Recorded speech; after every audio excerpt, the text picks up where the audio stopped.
একটু হাড় মাংস লাগবে, কাটো দেখি। ওই যে বন্ধুরা চলুন যা যা কমিদার কাছে। এটা কি পনির? পনির শুদ্ধ মাংস আমি নেবো না, পনির বাদ দেবো না। পনির এখন বাদ দেওয়া নেই, এখন কি পনির বাদ দেওয়া নেই? ওই তো বাদ দিচ্ছে সব গড়ে। বাদ দাও পনির বাদ দাও, পনির বাদ। সব গড়ে যাবে, গড়ে যাবে। বন্ধুরা দেখুন এখানে চাপের পিস বেরোবে, যেটা ক্যাডবেরি পিস মোটামুটি চলছে নামে।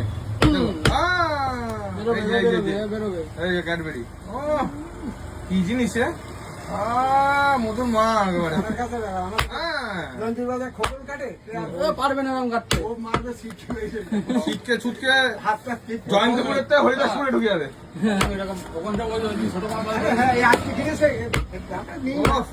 এই এক পিস বিরিয়ানিতে ফেলতে হবে, 250 গ্রাম এক পিস বিরিয়ানিতে ফেলতে হবে। কাটুন কাটুন। ঠিক আছে কাকা, এই যে হাড় মাংস। হাড় মাংস সুপার। মেটে দেবো একটু, দিয়েছো ওই তো কেটে দিয়ে মতো হচ্ছে।